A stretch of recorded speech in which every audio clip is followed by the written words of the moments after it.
Kalau mau kaya, nggak usah sekolah. Belajar goblok akan membantu kamu sukses berbisnis. Halo semuanya, nama saya Michael. Selamat datang di channel saya, Sikutu Buku. Kali ini saya tidak membahas buku, tapi membahas soal nasihat almarhum Bob Sadino tentang mindset sukses berbisnis. Sebelum kita mulai, buat kalian yang mau support channel ini agar terus berkarya, caranya gampang banget. Kalian cukup klik subscribe dan nyalakan loncengnya. Dukungan kalian membantu banget supaya kita bisa rutin posting dan bersama-sama belajar di channel ini. Bagi yang tidak kenal Bob Sadino, semasa hidupnya dia memiliki gaya yang nyentrik dengan kemeja dan celana jeans pendek.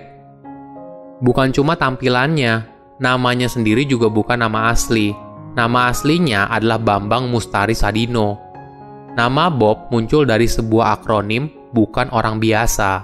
Kemudian akhirnya nama itu dipakai hingga akhir hayatnya. Walaupun nyentrik, Bob merupakan pengusaha sukses dari usaha agrobisnis dan supermarket, yaitu jaringan supermarket kelas atas bernama Kemcik, perusahaan daging olahan bernama Kemfood, dan perusahaan khusus ekspor sayur mayur bernama Kemfarm. Bukan hanya soal tampilan, karakternya juga sangat low profile. Bob tidak suka dibilang sukses, bahkan dia sendiri pernah bilang, tidak tahu kata sukses itu apa sih sebenarnya. Bagi dia, hidup seperti itu adalah sebuah kebebasan.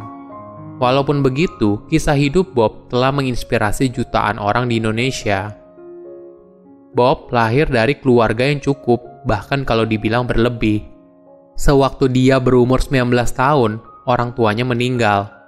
Bob mewarisi seluruh harta warisan keluarganya karena saudara kandungnya yang berjumlah 4 orang lainnya dianggap sudah mapan. Kemudian dia menghabiskan sebagian hartanya untuk keliling dunia. Dalam perjalanan, Bob juga sempat tinggal di Belanda selama 9 tahun. Di sana dia bertemu istrinya dan kemudian menikah. Pada tahun 1967, Bob dan keluarganya kembali ke Indonesia dan membawa 2 Mercedes miliknya. Salah satu mobilnya dia jual untuk membeli sebidang tanah di Kemang. Suatu hari, dia keluar dari perusahaan tempatnya bekerja dan memutuskan untuk bekerja secara mandiri. Pekerjaan pertamanya yaitu menyewakan mobil Mercedes miliknya dan dia menjadi supir dari mobil tersebut. Sayangnya, suatu hari, mobil itu disewakan dan mengalami kecelakaan yang mengakibatkan rusak parah. Karena tidak punya uang untuk memperbaiki mobilnya, Bob akhirnya bekerja sebagai tukang batu selama hampir setahun. Itu merupakan momen terendah dari hidup Bob. Bahkan, dia sempat depresi akibat tekanan hidup yang dialaminya. Hingga suatu hari, temannya menyarankan Bob untuk memelihara ayam. Uniknya, dia baru sadar, ada perbedaan antara telur Indonesia dan telur yang dia lihat di Eropa dan Amerika. Kemudian, dia menulis surat kepada temannya yang tinggal di Belanda untuk minta dikirimkan anak ayam yang bisa bertelur. Padahal, saat itu Bob juga nggak tahu ayam apa sih itu. Bukan hanya nggak tahu jenis ayamnya, dia juga meminta pada temannya untuk mengirimkan majalah tentang bagaimana cara memelihara ayam. Itulah awal mula Bob menjadi peternak ayam dan kemudian menjual telur keliling ke rumah-rumah. Saat pertama kali berjualan, telurnya sulit laku karena bentuknya yang berbeda dengan telur ayam Indonesia pada umumnya. Untungnya, di daerah Bob tinggal, yaitu di Kemang, ada beberapa orang asing yang tinggal di sana. Karena dia dan istri fasih berbahasa Inggris, telur yang dijualnya pun laku. Lama-kelamaan, bisnisnya pun semakin berkembang, hingga Bob merambah ke bisnis supermarket premium yaitu Kemcik dan budidaya sayur mayur sehat. Bob tidak suka terlalu banyak teori. Yang penting kerjakan, berani, dan biarkan hidup mengalir.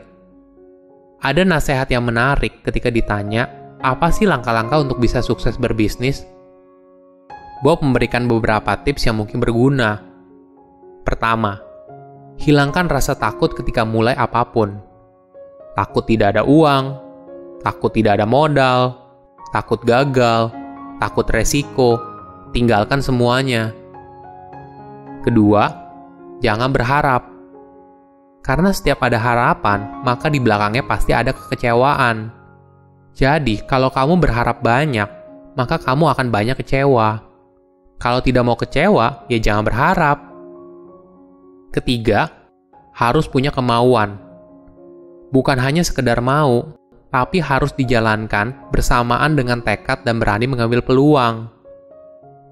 Keempat, harus tahan banting dan jangan cengeng. Bob kemudian memberikan contoh. Ada orang mau usaha, bilangnya nggak ada uang. Ketika dikasih uang, orang tersebut masih bingung mau usaha apa. Ketika dikasih tahu usaha apa, orang tersebut masih ngeluh lagi gimana pemasarannya. Itu adalah tipe orang yang sulit berhasil ketika berbisnis. Yang terakhir, jangan lupa bersyukur. Jika kamu bilang kalau hidup kamu susah, banyak orang yang lebih susah dari kamu. Jika kamu bilang kalau kamu kaya, banyak orang yang lebih kaya dari kamu. Di atas langit masih ada langit. Itulah alasan kenapa bersyukur itu sangat penting. Selain tips bisnis itu, Bob juga pernah berkata, kalau mau kaya, gak usah sekolah. Tentu saja, pernyataannya jadi kontroversial, apalagi di kalangan akademisi. Hal ini harus dilihat lebih dalam, makna di baliknya. Ada kebijaksanaan di balik kata-kata Bob yang kontroversial. Dia membedakan orang yang sekolah tinggi dan tidak menjadi kampus dan jalanan. Di kampus, seseorang akan dididik dengan banyak teori.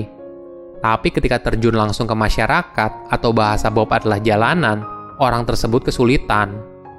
Sedangkan seseorang yang tidak sekolah tinggi sulit mendapatkan pekerjaan. Maka, mau tidak mau orang tersebut pasti akan langsung terjun ke jalanan untuk berbisnis. Nah, jadi bagaimana kalau sudah terlanjur sekolah tinggi, tapi mau pindah jalur ke jalanan, alias berbisnis?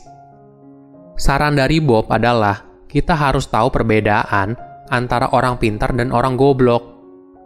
Orang pintar kebanyakan ide dan akhirnya tidak ada satupun yang jadi kenyataan.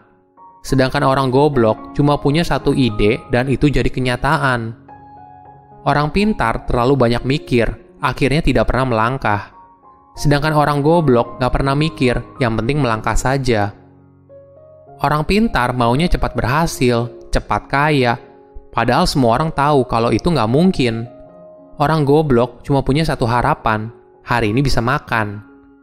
Itulah beberapa perbedaan antara orang pintar dan orang goblok. Untuk pindah jalur, yang paling pertama dilakukan adalah buat dirimu jadi orang goblok dulu. Maksudnya apa? Kita harus bersedia melepaskan semua kepintaran dan belenggu seperti rasa takut dan harapan, kemudian langsung praktek. Bob memberikan contoh, orang berbisnis cari untung atau cari rugi. Tentu saja semua orang sepakat kalau bisnis itu cari untung. Tapi Bob punya pendapat lain, kalau dia berbisnis cari rugi.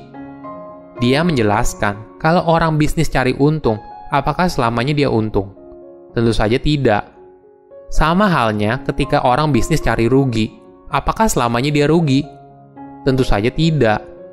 Jadi, menurut Bob itu tidak ada bedanya antara orang berbisnis cari untung atau cari rugi, karena dua hal itu ya sama saja. Bagi kebanyakan orang pasti merasa aneh dari pola pikir itu, tapi ada kebijaksanaan di belakangnya. Bob berbisnis cari rugi, sehingga jika dia rugi, dia tetap semangat, dan jika untung, maka rasa syukurnya akan bertambah. Setelah menjadi pengusaha sukses, maka dia akan menganggap dirinya sebagai orang yang mandiri. Dia tidak lagi bergantung pada orang lain, karena sudah mampu berdiri di atas kakinya sendiri.